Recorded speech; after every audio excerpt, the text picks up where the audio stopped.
Radio Nour Info, Maël Manomba. Assalamu alaikum auditeurs de Radio Nour et merci de votre fidélité à nos programmes. Voici votre journal en titre « Les cuves de la Société gabonaise d'entreposage des produits pétroliers, la SGEPP, localisée dans la zone portuaire d'Ovendo, ont pris feu tôt ce mercredi. La capitale gabonaise accueille du 19 au 23 novembre prochain le premier forum du programme GMES Africa sur les sciences de l'Observatoire de la Terre. Le projet a été présenté mardi dernier au ministre d'État en charge de l'économie numérique Guy Bertrand Mapangou.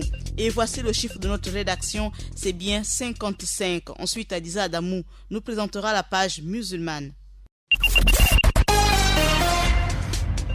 Les cuves de la Société gabonaise d'entreposage des produits pétroliers, la SGEPP, localisée dans la zone portuaire d'Ovendo, ont pris feu tôt ce mercredi 19 septembre.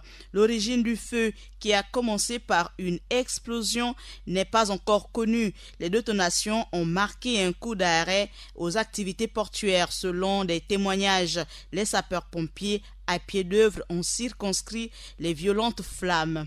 Le secteur minier gabonais continue d'attirer les convoitises de plusieurs pays à travers le monde. C'est le cas de l'Égypte par l'intermédiaire de son ancien premier ministre par intérim, Chérif Ismaïl, qui a conduit une délégation en visite de travail à Libreville récemment pour préparer une proposition d'investissement dans le secteur.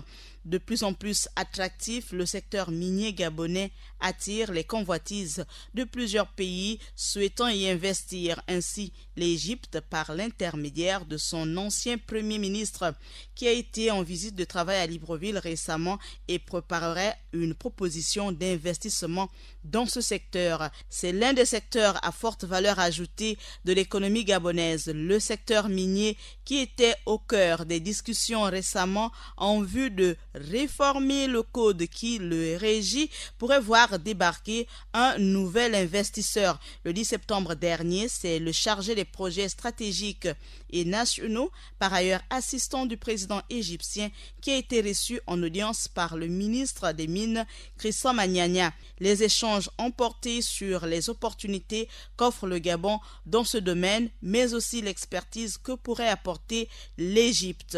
Nous parlons encore des mines avec ce communiqué du ministre des Mines qui suspend toutes les activités d'exploitation de l'or sur le territoire national. Je vous propose d'écouter le directeur général de la propriété et de l'exploitation minière, Rivandine Didier. Ministère de l'équipement, des infrastructures et des mines. Communiqué. Suspension temporaire de toutes les activités d'orpaillage, de recherche, de production d'or sur l'ensemble du territoire national. Suite aux informations recueillies ces derniers mois par les services administratifs des mines et de l'environnement, ainsi que des forces de défense et de sécurité, il a été constaté un développement de sites d'exploitation sauvages et illicites dans plusieurs localités de l'intérieur du pays, faisant courir des risques graves de dégradation de l'environnement et de troubles à l'ordre public dans les zones géographiques concernées. Par conséquent, afin de mettre un terme à ces dérives au regard du caractère stratégique de cette substance pour notre pays, le gouvernement décide de la suspension temporaire, et ce jusqu'à nouvel ordre, de toutes les activités d'orpaillage, de recherche et de production d'or sur l'ensemble du territoire national. Tout contrevenant à la présente mesure s'exposera à des sanctions conformément aux dispositions législatives et réglementaires en vigueur dans notre pays. En vue d'une application stricte de la présente mesure, le gouvernement mettra à contribution les forces de défense et de sécurité, les gouverneurs de province, les préfets et les sous-préfets sur l'ensemble du territoire national. À cet effet, des missions de contrôle et d'audit de tous les sites d'orpaillage, de tous les permis de recherche et d'exploitation ainsi que toutes les autorisations portant sur les activités aurifères seront organisées dans les prochains jours. Au terme des dites missions, les opérateurs seront classés selon des critères de conformité légale en vue de permettre d'une part le renforcement de la protection des opérateurs respectueux des dispositions légales et d'autre part l'application des sanctions prévues par les dispositions législatives et réglementaires en vigueur dans notre pays contre les opérateurs reconnus coupables d'actes illicites. Fait à Libreville le 17 septembre 2018, le ministre de l'Équipement, des Infrastructures et des Mines, Christian Magnagna. À l'instant, Rivandine Didier, le directeur général de la propriété et de l'exploitation minière, qui livrait un communiqué du ministère des Mines qui suspend toute activité d'exploitation de l'or sur l'ensemble du territoire national. Financé par l'Union africaine et l'Union européenne, le programme Global Monitoring for Environment and Security Afrique, GMESE, et Africa a fait l'objet de la signature le 14 septembre dernier à Libreville d'un protocole d'accord entre la Commission de l'Union africaine et l'Agence gabonaise d'études et observatoire spatial, la GEOS. Le document signé par Tidjane Ouattara et Aboubakar Mandiba Djoungi, DGA à GEOS, confié au Gabon l'organisation du premier forum GMES et Africa prévu à Libreville se tenir du 19 au 23 novembre prochain. Le projet a été présenté mardi dernier au ministre d'État chargé de l'économie numérique, Guy Bertrand Mapongou.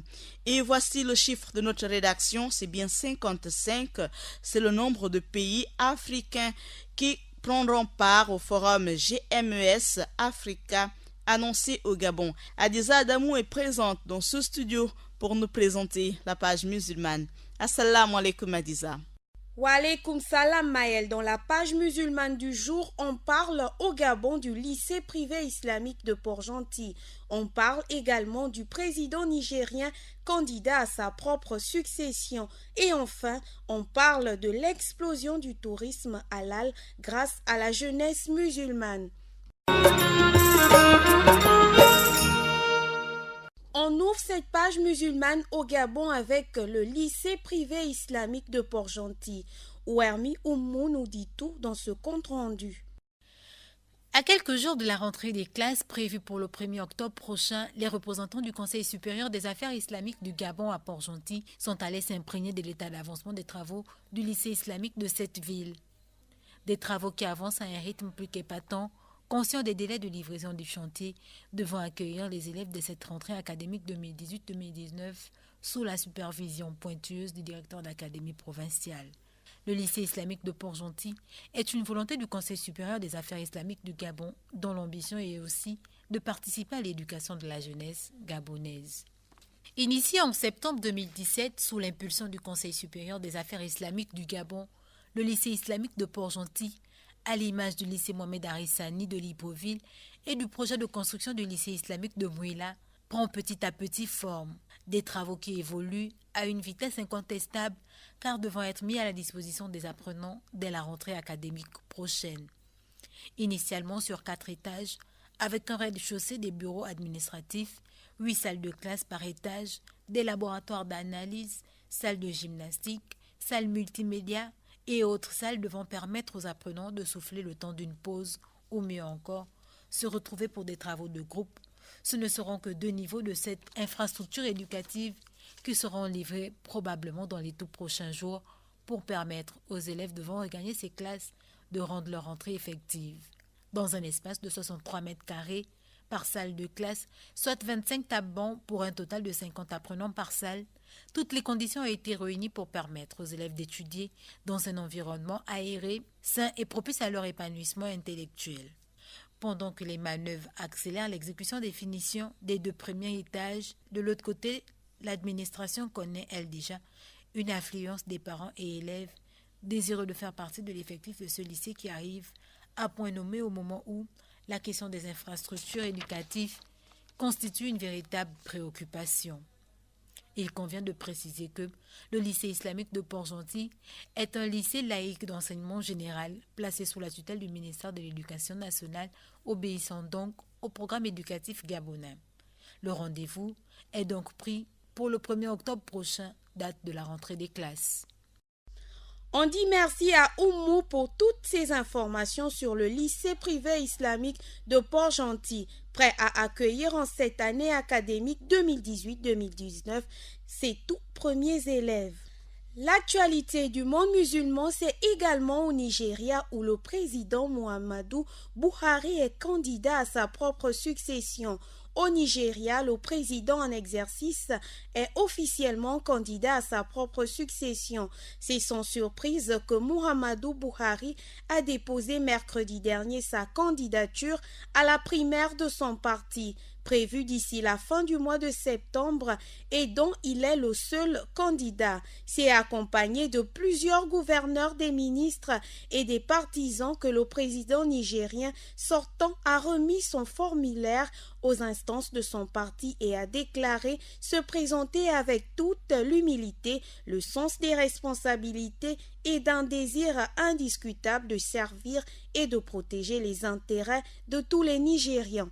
On ferme cette page musulmane en économie avec l'explosion du tourisme halal grâce à la jeunesse musulmane. En pleine expansion et pleine cure de jouvence, la belle vitalité du tourisme islamique ne se dément pas au fil des ans. Selon une étude rendue publique par Fazal Bahardine, le spécialiste du voyage islamique a mentionné que dans leur ensemble, les jeunes musulmans âgés de 20 à 36 ans ont en commun leur soif de découvrir le monde. Une curiosité insatiable qui, dans les 5 à 10 années à venir, va les amener à doubler ou presque à consacrer leur budget à des circuits touristiques halal, entraînant par la même occasion un formidable boom du tourisme islamique d'ici 2026. Voilà Maëlle, c'est tout pour la page musulmane du jour. Merci à Adiza Adamo pour cette page musulmane. Merci à Georges pour la technique. Je vous donne rendez-vous avec l'actualité à 16h, 20h, 23h et à 8h. Ce journal vous a été présenté par Maëlle Manomba de Mouabi. Assalamu alaikum.